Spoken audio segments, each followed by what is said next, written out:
Hey everyone, welcome to this video for PhD 105, course on data science. This is the third in a collection of 3 videos on iteration, the process of doing the same thing over and over and over. Today what we're going to be doing is using stuff that we learned in the first 2 videos to run a simulation. I'm going to start by giving an introduction using slides, and after that I'm going to demonstrate the material in a screencast. Feel free to skip around to the parts of the video you find most useful. To get the most out of this, please do code along. All the material is available at p80105.com, and there are links in the description. Let's get started. All right, so we're going to talk about simulations. And to talk about simulations, I have to talk about why you might want to talk about simulations. And the reason that you want to talk about simulations really has to do with statistical analysis. A lot of this course hasn't been focused on the kind of analysis that you might want to do or what you might learn from that data analysis.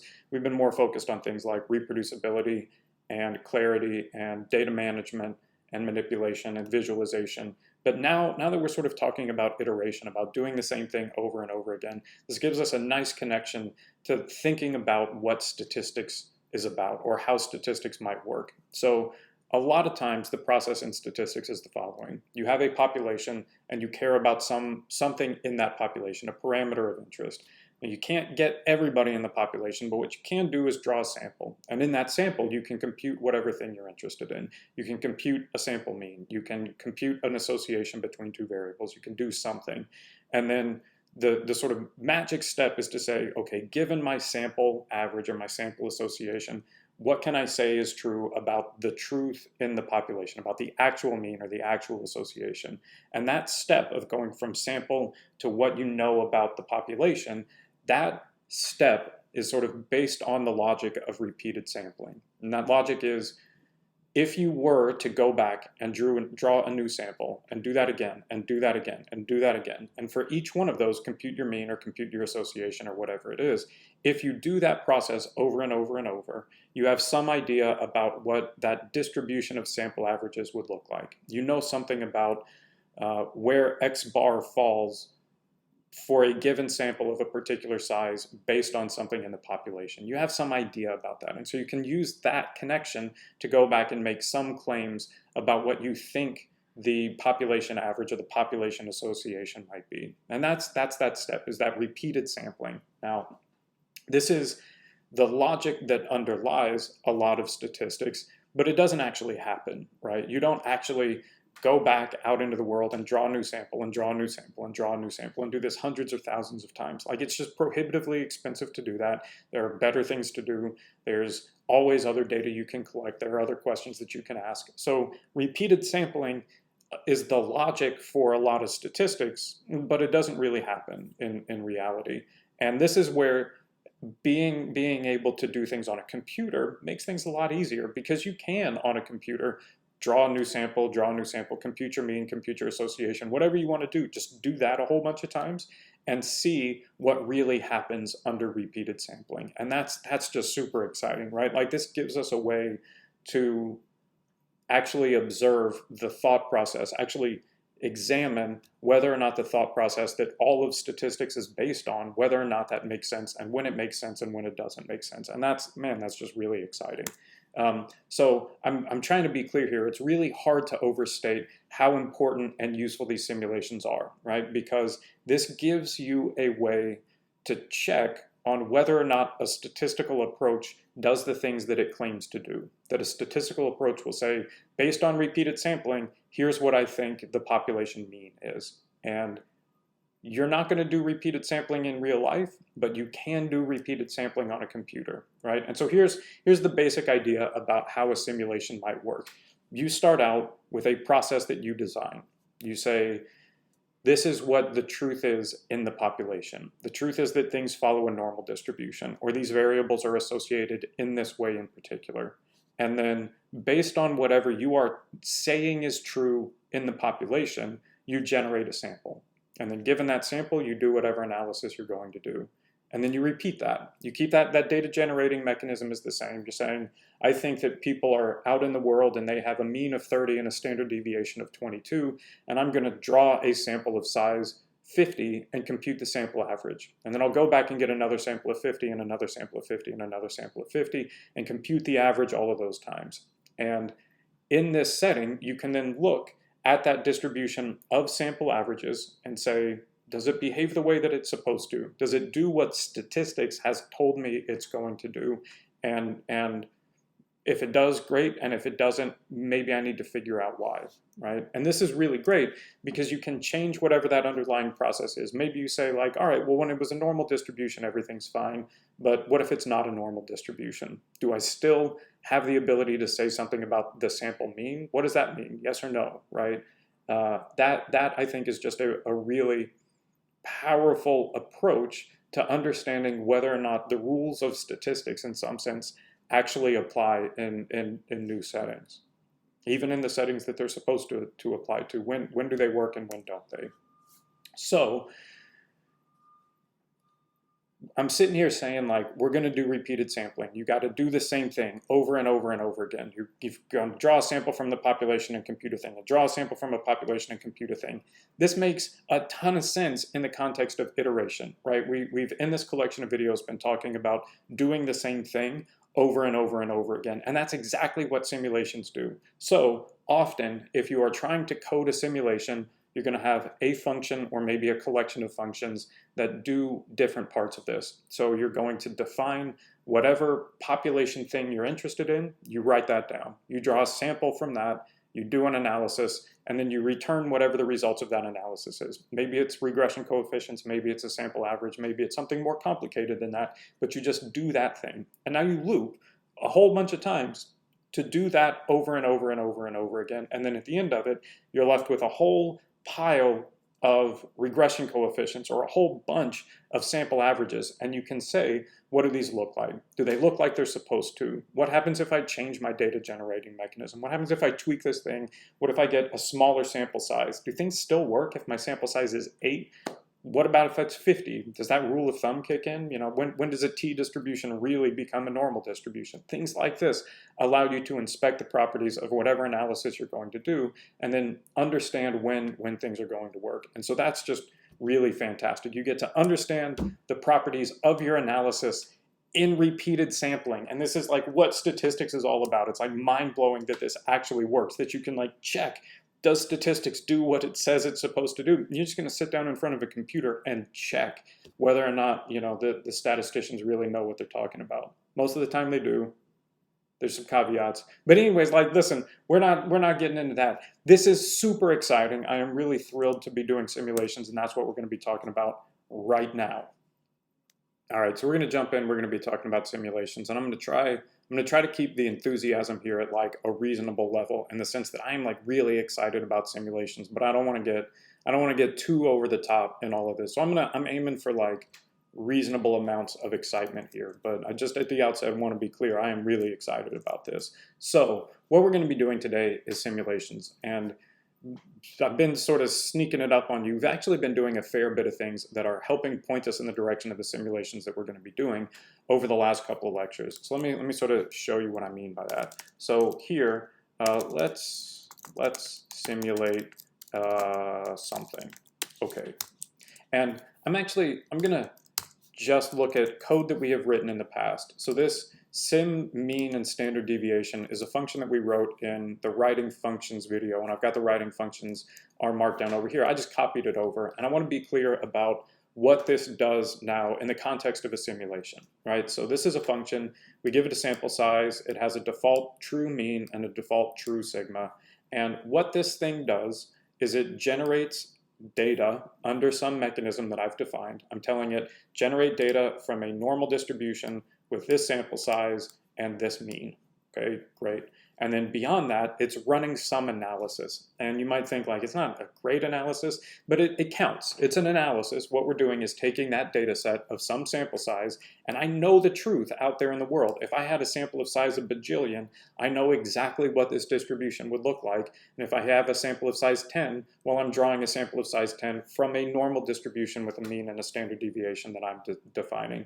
And what this function returns is the simulated data summarized to give me the sample mean and the sample standard deviation. And let me make sure I've got all the packages loaded here and the mean and standard deviation function here. We actually played around with this a little bit when we said like, let's look at what sim mean and standard deviation does at 30, right? I get a 2.8, that's okay. I get a 2.88, that's okay. Another 2.88, a 3.2. Really what I'm doing here is this process of repeated sampling. So each time I run this function, let's just sort of make sure I understand what's happening. Each time I run this function, I am saying, go out into the world where the distribution, where my population lives, go out to my population, draw a sample of size 30. I know the mean, I know the standard deviation, and give me the sample mean and the sample standard deviation.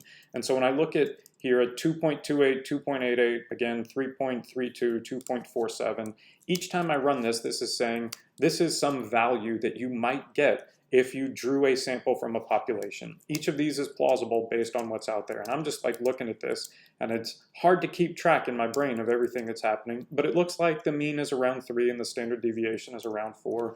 Sometimes you get a 4.9, sometimes you get a 1.7. Seems strange, but it happens, right? That's the process now that we're going to try to look at in more detail, or to try to be more rigorous about, instead of just like rerunning this line of code over and over and over and trying to get a sense of what things look like. What I want to be able to say is like, suppose I really did this under repeated sampling. Suppose I drew 100 samples, 500 samples, 1,000, 5,000 samples. Suppose I did this over and over and over again.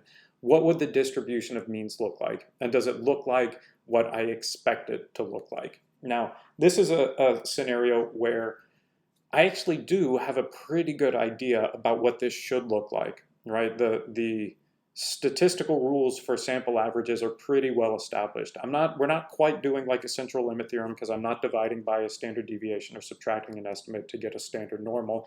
But if you're drawing something from a population, if you're out in the world and you're drawing a sample, especially from a normal distribution, we have a really good idea about what the mean, the sample mean should look like. It should be centered around whatever the true mean is. Sometimes it's going to be above the true mean, and sometimes it's going to be below, but it should be centered at the true mean, and the standard deviation of my sample mean is going to be whatever that population standard deviation was divided by the square root of my sample size. And that's just sort of something that statistics tells us is true. If we know that this is coming from a normal distribution, then we know that that's going to be normally distributed as well. If it's coming from something else, then you have to sort of have a big enough sample size, and then eventually things become normally distributed. We're not going to worry so much about like that aspect of the rules here. What we are going to say is, can I, almost even without having known what those rules are off to the side, can I get a sense of what this process looks like just using an actual repeated sampling framework built into a computer? And the answer to that, we're going to find out real quickly, is yes. So here we're simulating something. I have a function, and I can simulate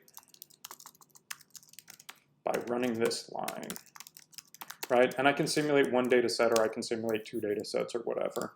And let me go ahead and knit this and make sure everything works. Okay, so I simulated something. I'm doing great. Let's simulate a lot.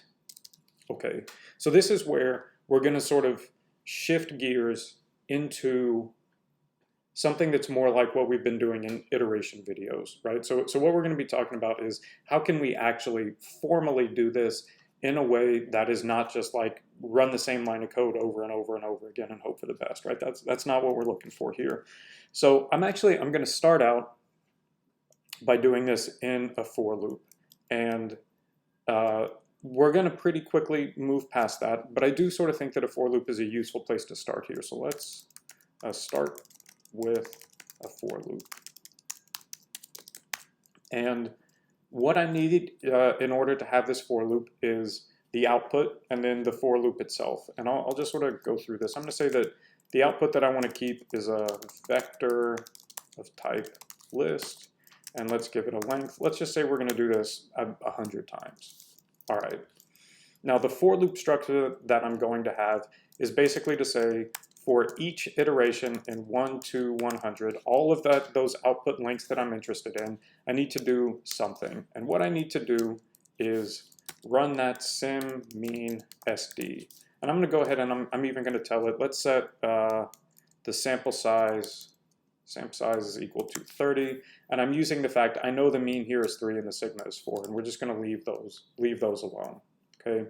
Now, If this is all I do, it's going to run this thing a whole bunch of times. What I actually need to do is save the output into the appropriate list element. So each time I iterate over this, I'm going to say when I is 1, I run this once and I save the output. And when I is 2, I run this again and I save the output. When I is 3, I run this again and I save the output.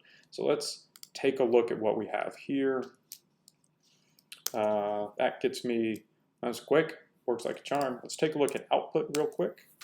And it's printing out a list here, all 100 of these things, mean and standard deviation. I've got a list of 100 of them. The output structure here of having this as a list actually is not all that useful. So let me just double check. If I take this list and I bind all of the rows together, hopefully what I end up with is something that's a little bit more manageable.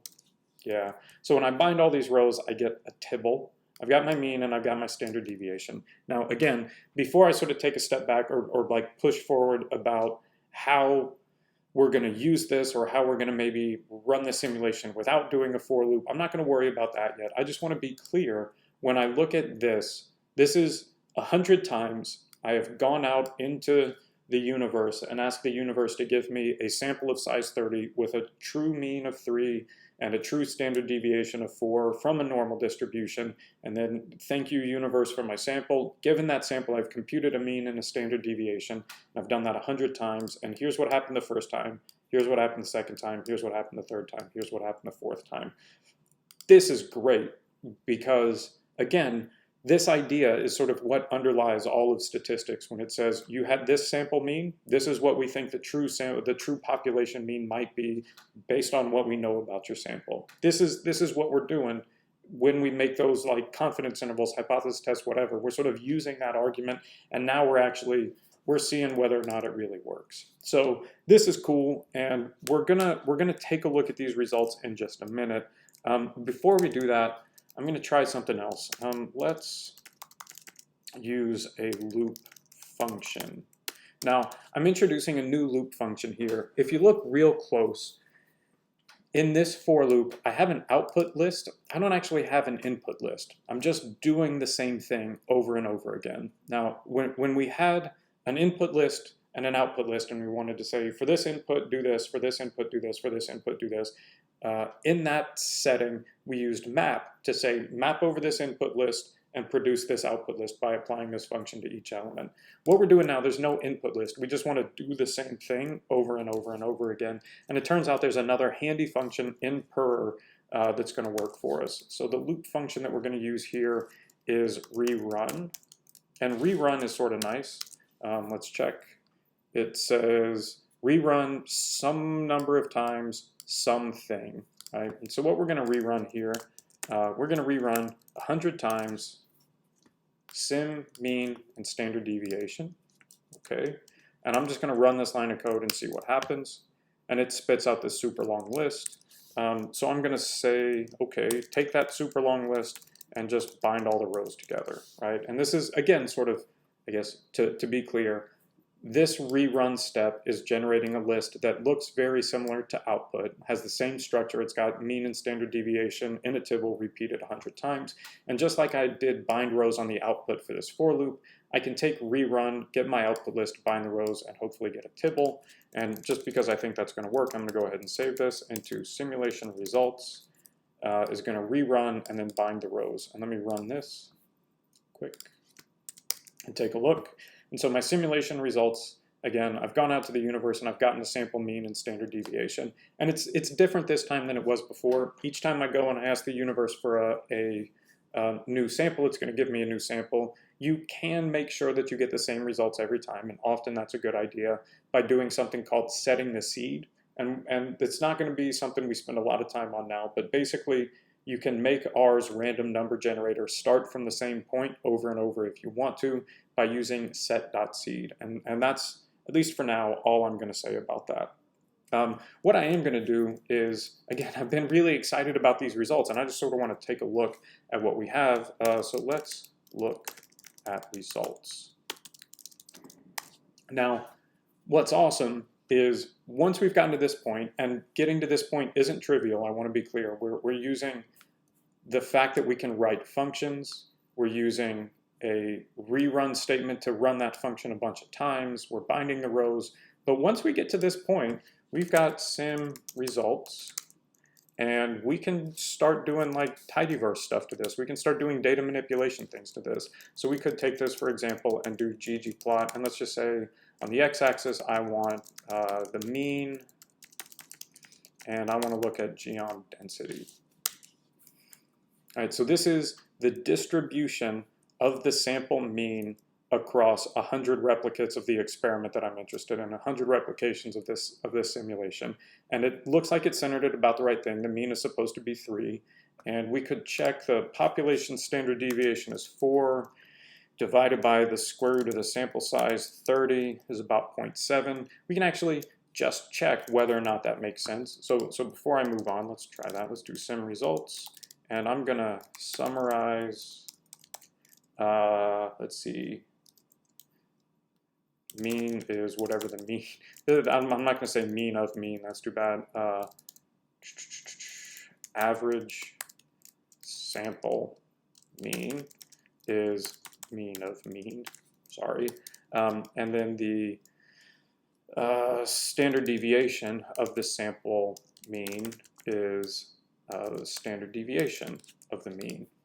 Okay, now again, if everything works, this should be about 3, and this should be about true population standard deviation divided by the square root of the sample size. If statistics is right, this should be about 3, and this should be about 0.7 something, right? So I'm going to cross my fingers that this works. Oh, it's close, right? So I get about 3 and I get about 0.73, which means that the statistical rules are actually working the way that they're supposed to, right? Now I could do some other things here. I'm not going to take too close of a look at it, but we could, instead of looking at the distribution of the sample mean, we could look at the distribution of the sample standard deviation, and you get something a little bit wonkier, right? It turns out it looks like the peak is around 4, sort of at the truth, which is always good news. But this is not really a normal distribution. It's a little bit heavy-tailed in one direction, and it doesn't extend quite as far in the other direction. So the distribution of the sample standard deviation is just a harder thing to write down from a statistical perspective. It's difficult. You can't just say, well, it's a normal, because it's not. But in this case, we can actually get a sense for what that shape looks like. We can actually learn about that distribution of the sample standard deviation through the magic of simulations, and that's really exciting. So I feel actually pretty great about this. And like I say, we could do some other things if we wanted to like compute the average for the sample average and for the sample standard deviation. We could take our data frame and pivot so that you've got a column for means and a column that says this is the mean and the standard deviation, and a column for the estimate. We could do that, and we may get to that later, but for now I'm not really going to worry about that too much. So let's just knit this and commit. And I guess like the reason that I bring that up is because I want to be clear, once we get to this point, right, like a lot of the stuff that we've done that's complicated is getting to the point of having sim results. And once I've got sim results, it's a data frame. And if I wanted to say, this is a parameter estimate and this is a parameter estimate, and really this isn't tidy, I've got mean estimates and standard deviation estimate, you can do that. You can like start pulling this stuff together if you want to. But that's not something we're gonna worry about right now. What we are gonna do, let me make sure that I commit all of this. This is we already simulated things. That's exciting. All right, so what I'm gonna do now is say, this is great. In the stuff that we've done up to this point, we've sort of focused on one specific scenario, and that specific scenario was a fixed sample size of 30.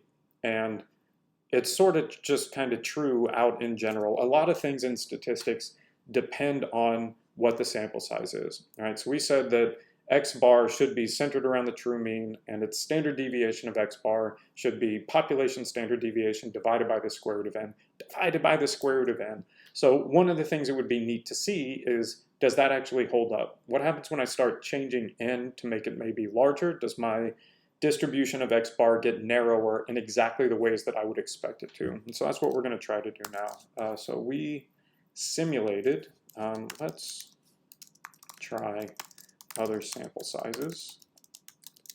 Okay, and I'm gonna take a step back and actually revisit the for loop because I think in simulations, sometimes starting with a for loop actually turns out to be a helpful thing.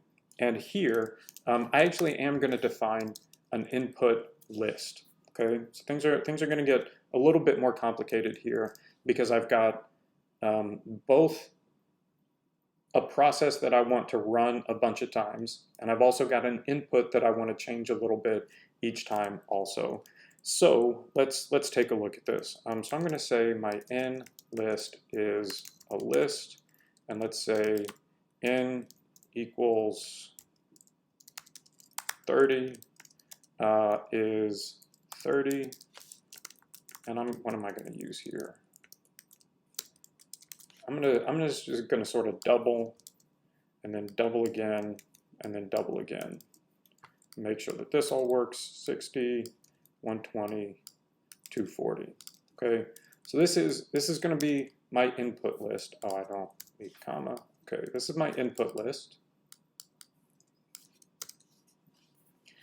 Okay, now things are going to get, again, a little bit strange. What I want to compute, what I want to do is, when n is 30, run my simulation code 100 times, 500 times, and save the results of that. And then when n is 60, run my simulation code 100 times and save the results. And when n is 120, run it 100 times and save my results. So the output object that I really want to have here is not going to be 500. I want the output object to match the same size as my input object. So here, what I'm going to use is that my output is also a list, sorry, a vector of type list and length 4, right? Right now this is empty, and right now this has 4 entries, 30, 60, 120, and 240. And I've named each of these just so that I can keep track of what like that named sample size is. This is n equals 30. This is a name that I am assigning to the elements in my list, okay? Now, what I want to do is something like output of 1 is equal to some function of input 1. Right? That's really where I want to go.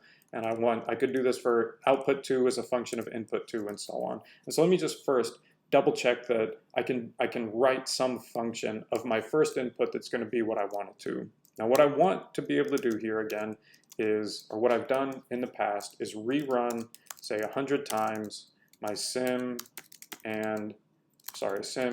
mean and standard deviation function. And what I'm going to say here is that the sample size should be whatever my input object is. This is in list 1. Okay, so if I rerun 100 times this thing, if I rerun this 100 times, I'm going to be rerunning mean and standard deviations 100 times, and the sample size that I'm using there is the first element of my input list. So let me just sort of double check, does this do something? It's spitting out a bunch of numbers. It at least does something. And I'm actually even going to take this one step further, and I'm going to go ahead and say, to make that useful, I want to bind all these rows together. Okay.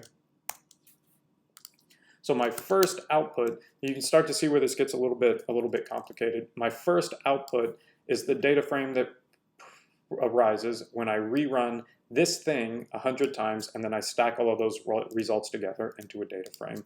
And I could, right, this is sort of what we're trying to avoid, but I could say my second output is my second input, is the result of doing that same thing on my second input, right? This would get me number 2 and then number 3 and number 4, okay? And that's what we're going to try to avoid. So what I'm going to do instead is use a for loop for I in 1 to 4, the number of inputs that I have, and the input that I want to have each time, the output I, is going to be whatever happens when I rerun mean and standard deviation 100 times, and the input is my ith input. So I'm going to say output I is equal to rerun, bind rows a bunch of times, and that's what I get.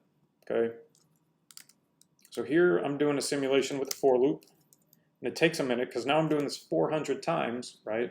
But let me just double check. The output that I have here is a list. The first one is the data frame of size 100 with 2 columns. This is what happens when I run my simulation 100 times with a sample size of 30. This is when I run it 100 times with a sample size of 60. This is 120 and 240.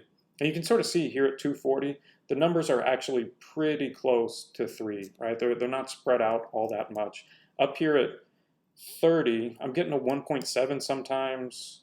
It's the most extreme one that I've got, 3.5. Down here, like this is what the most extreme is, a 3.25 or a 2.7. It's not spread out all that much. I guess that one's a little bit farther down. All right, but this is the point of simulations. Now I can see what's going on in each of these cases. Now we are going to get to that. We are going to like actually look at these results.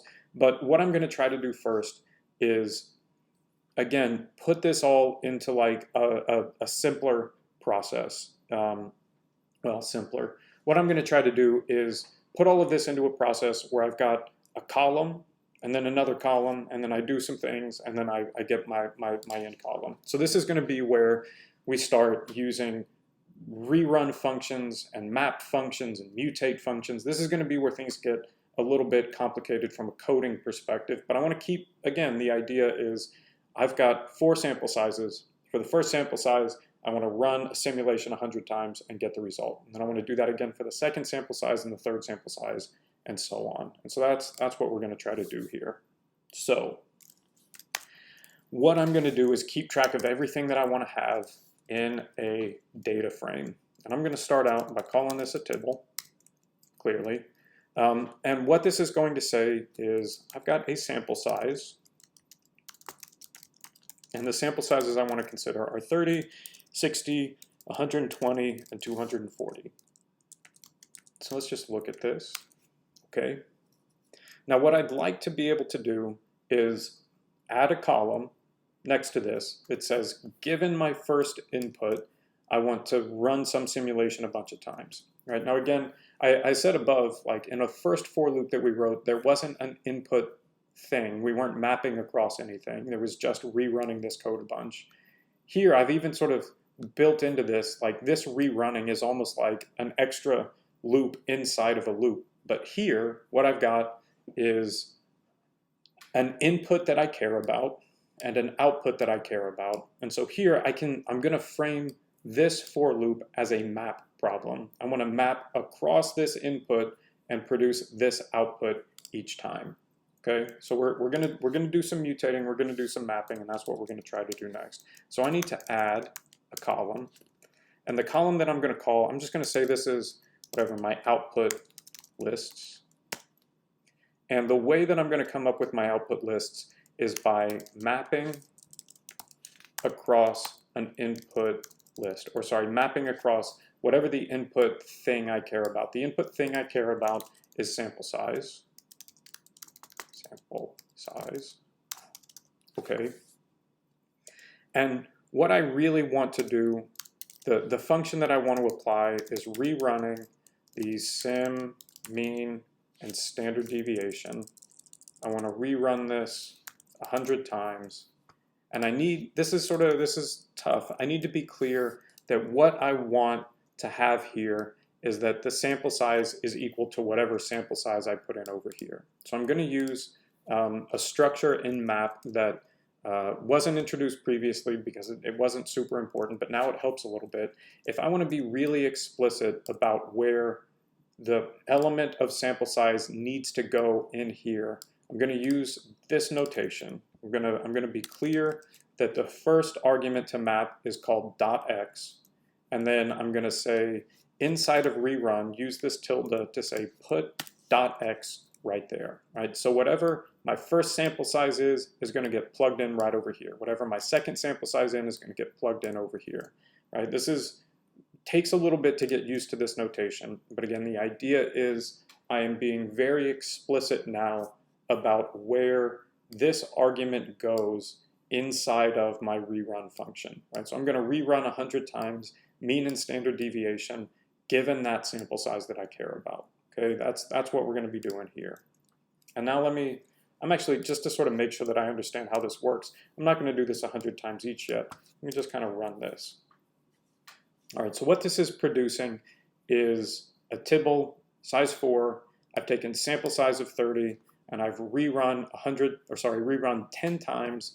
I've got a list of size 10 at sample size 30, a list of size 10 at sample size 60, a list of size 10 at sample size 120. And I can even, let's just double check, what happens if I pull output lists?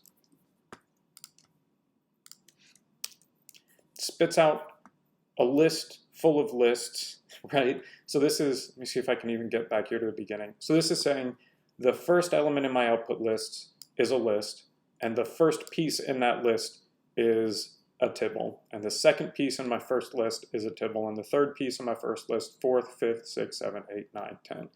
Then I get to the second list in output lists, and that's also a list.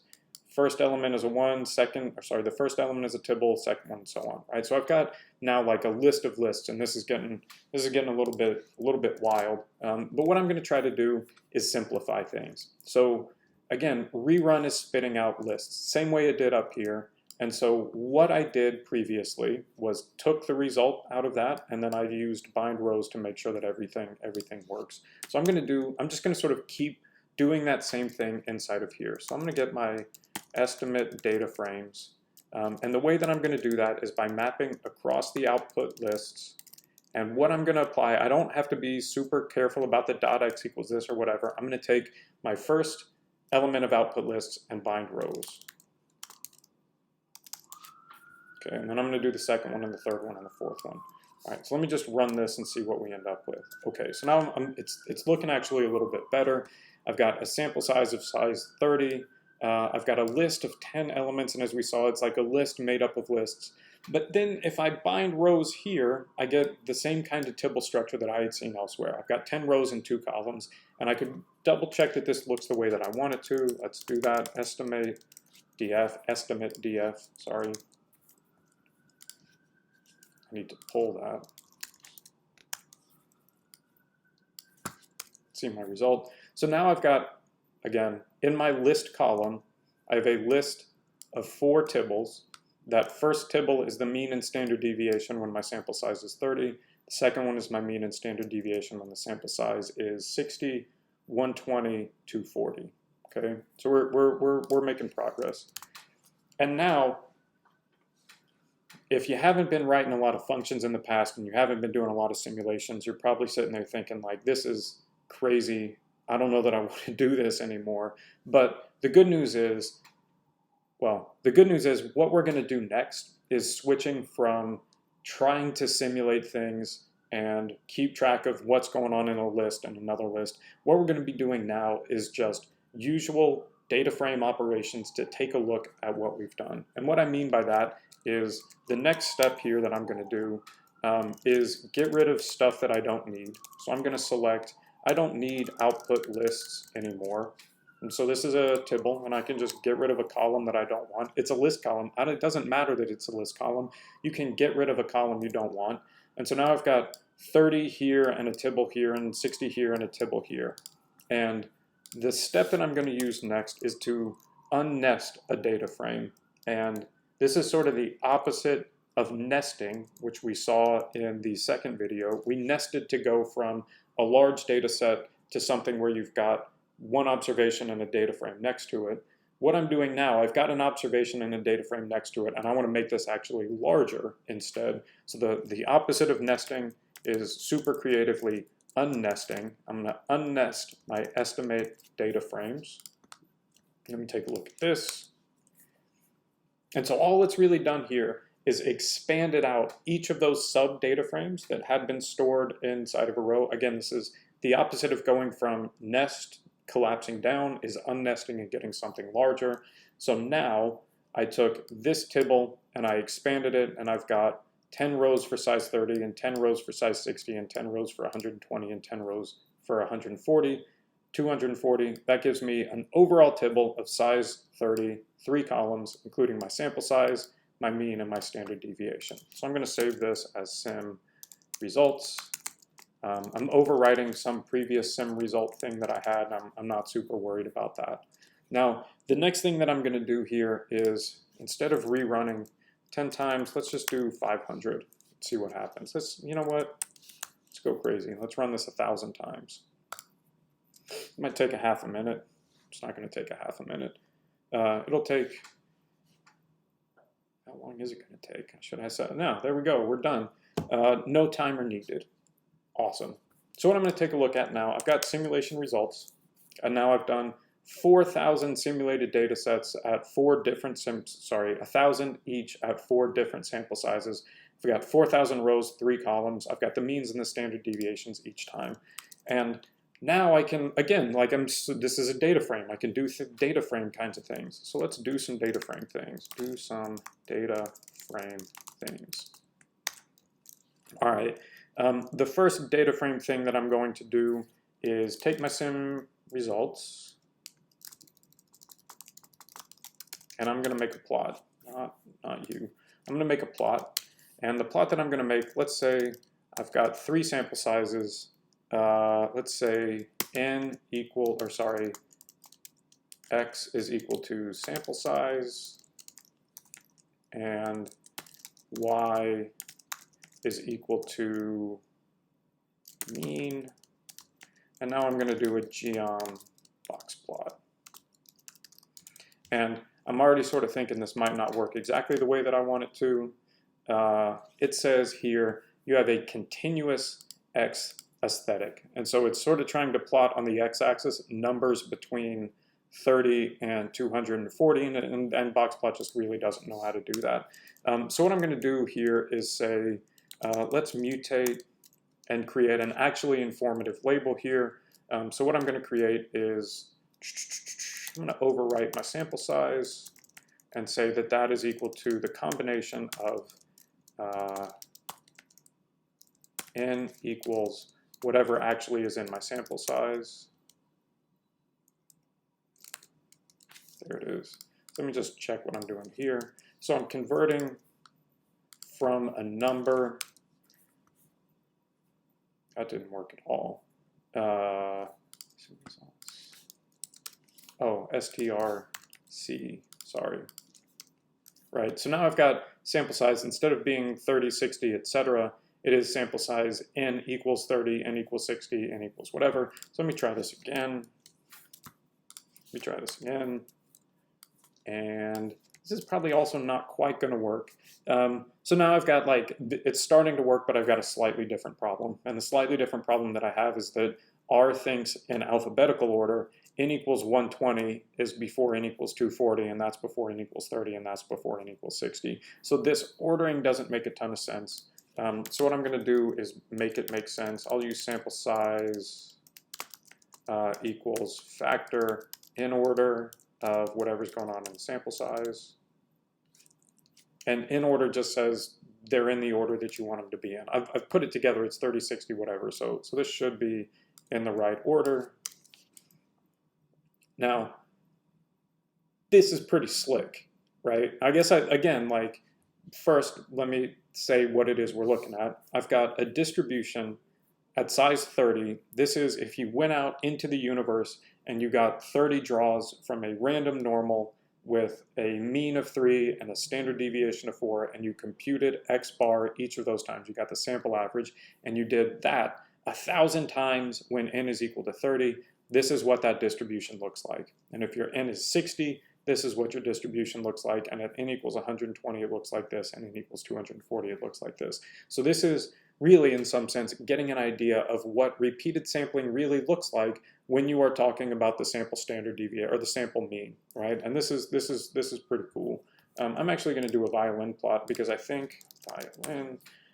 With a violin plot, you can see a little bit more clearly that this is actually a symmetric distribution. If you sort of turn your head to the side, each of those looks kind of like a normal distribution, and they should, because that's what statistics tells us. We're not worried about that so much for right now, but that's what statistics tells us. And so let me do another data thing real quick. I'm just going to take the sim results, and I'm going to summarize. We could look at the distribution of standard deviations. Also, I'm really just focused on the mean for right now. I'm going to summarize, and what did I do before here? I'm going to take this, and now I'm going to add one additional step. I'm going to group by the sample size, and then I'm going to compute these averages each time. And so what I see here is that, yeah, each time the average sample mean is right around what it's supposed to be. These are all pretty close to 3. And then what I said before is that if I did 4 standard deviation divided by the square root of 30, I get something that's pretty close to this. What about 60? Yeah, that's pretty close. What about 120? Also pretty close. And 204, well, that's too many. 240 is pretty close there, right? So again, they're not exactly the same. These are sort of what you get if you do some theoretical result. This is what happens if you run this 1,000 times, and they're close. They're not exact. If I ran this 10,000 times, 100,000 times, they should get closer. But I'm not going to worry so much about that right now. This again, man, I'm super excited about how simulations work. I don't know that we have time to really look through it, but I could do a very similar process if I started up way up here at the beginning and I said, maybe I don't want this to be coming from a normal distribution. Maybe I want this to be something like R binom, right? And I wanted to say, what is, if I have a collection of 30 0 and 1 observations, how quickly does that converge to something that looks like a normal distribution? Can I get some idea about what p hat does in a binomial distribution? And can I compare that to my rules of thumb about, how many NP needs to be greater than whatever to use some approximation? Can I really look at that and see what's going on? You can, and that's what simulations are often useful for. And so with that, I think we're going to go ahead. Let me knit this. Now that I've said we're going to knit this, I'm going to do one other thing here. Now, right now, if I knit this, every time I knit this, R is going to come through here and say, once it hits, let's see, this one, this is going to rerun that simulation 100 times. Once I get here, it's going to rerun each simulation for each sample size 1,000 times. And that we saw it can take 10 or 15 seconds. If I change this to 5,000, it would take even longer, right? And if I don't want to wait every single time, there is an option in R that allows you to cache the results. Now what caching means sort of is rather than run this again and again and again, what R is going to do is say, all right, I'm going to run this once and I'm going to save the results over there in the corner. And I'll save those results and I'll just keep using them. I'll plug those results in every time you knit this document until you change something inside of this code chunk. And that can be good because it means, well, you don't have to wait every time you knit this. That can be good. The downside is it's real easy to break in the sense that I could change my simulation design by changing my sim mean and standard deviation function, and that wouldn't change any code here, and R wouldn't really know that that has happened. So you can, especially if you're running something that takes a really long time to run, you can cache the results, but you don't have to. The other thing that you can do to make sure that if you simulate, you get the same thing over and over and over again every time you run this, you can do something like setting a seed. And so here, if I do set.seed1, what this means is as R knits this document, it's going to generate random numbers using some process. And it's not going to generate like 1, 1, 1, 1, 1, but it's going to use some random number generation process where 1 is an input. And so as a result of that, it will give me the same random numbers each time. I guess sort of, let me be clear here. If I do R norm of size 10, and then I do this again, it gives me different numbers every time. And if I set.seed and I do R norm 10, it gives me those numbers. And if I reset the seed to go back to the same place, it's going to give me the same numbers, right? If I don't reset the seed, it's just sort of continuing on from someplace. But if I go back and I set my seed again, I get the same numbers every time I start setting that seed. So here, I could at the outset set my seed to be 1, and that means every time I knit this, it's going to give me the same random numbers every single time. That can be a useful thing. To make sure that your whatever randomness is sort of stable across knitting. But okay, so I guess that's all I'm going to do. I'm going to leave this set seed 1. Let's do that, and I'm not going to cache the results. I'm happy to just, in this case, I'll wait. I suppose I could have been like knitting this document and talking all at the same time, but such is life. So it's going to take not that long to run. As we saw, it's done now. I don't think in this case there's a great need to cache the results. If it's taken you like an hour to run something, then you start thinking maybe it is. So let me commit everything, and we did simulations. Yep, we did simulations. I am really excited about this, and I hope you are too. Again, this is a collection of videos where things have like shifted gears again noticeably from other things. We are still taking advantage of being able to use tidyverse kinds of things. We're mutating to get a string and to update what goes into ggplot, and then we're doing ggplots, right? Like a lot of that stuff has stayed the same, but the addition of writing functions and then iterating, those are both really big steps. And then in this video in particular, we've also sort of taken a conceptual leap to say we're not just iterating, but we're trying to do something that is informative about how statistics works. So there's a lot of stuff going on in here. I hope, I think if I were a student in this class, if I were following these videos myself, this is the kind of thing that I would have to think about a little bit. So if you're getting to the end of this video and you're thinking like, some of that makes sense, but a lot of it is still, I don't know what's going on, I would be in exactly that same position. And so don't let that sort of be discouraging. And if everything makes perfect sense to you, that's awesome. Good for you. You're sharp as a tack, and I'm really impressed by that. So keep up the good work, and thanks very much for following along for this video and for everything in this collection. Thank you.